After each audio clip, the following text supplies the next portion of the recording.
It was common to see cities filled with bodies, still lying unburied, and those of old men mixed with women and infants, all dead.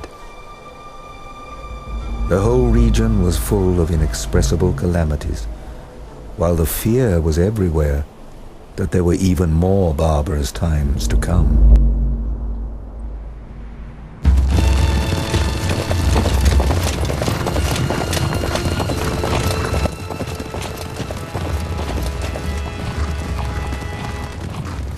The Romans were determined to crush the rebellion before it inspired others in their far-flung empire to challenge their rule.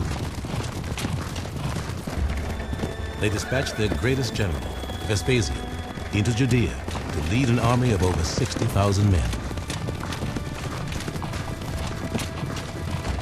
Vespasian marched to the city of Gadara and quickly took it, for he found it destitute of any men fit for war. He then killed all the children, the Romans having no mercy on any age whatever, and this was done out of the hatred they bore the rebels. As news of Vespasian's atrocities swept through Judea, Jews throughout the region began fleeing before his army toward Jerusalem. When the Roman army finally reached the city, Josephus estimated that more than 100,000 people were trapped inside its walls.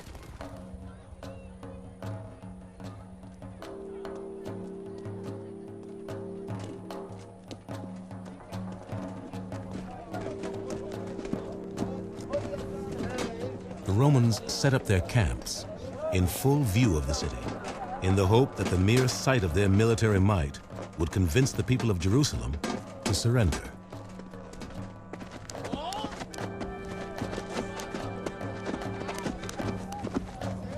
Their force was composed of 3 battle-hardened legions drawn from garrisons in Rome, Egypt, and Syria. They were armed with catapults, battering rams, siege engines, the fearsome weapons of war that had helped them conquer the world from England to Persia.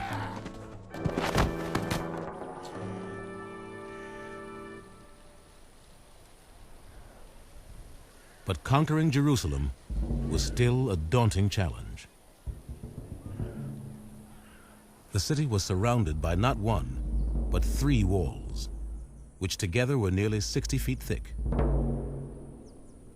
And in the center of the city, the temple with its own massive walls and towers loomed as one of the most formidable fortresses in the world. But behind those walls, there was chaos. The city of Jerusalem during the revolt was, of course, under complete siege. Food and water were not entering, and inside, all the normal governmental institutions had broken down. They were maintaining temple sacrifice, but outside of the temple, there were all of these rebel armies. Actually, there were about 6 that were controlling different quarters of the city and whose commanders were fighting over what to do. So you had really anarchy and fear, and as Josephus describes it, tremendous starvation. Inside the city, the catastrophe foretold by Yohanan ben Zakkai was coming to pass. The Zealots had begun fighting among themselves for control of Jerusalem.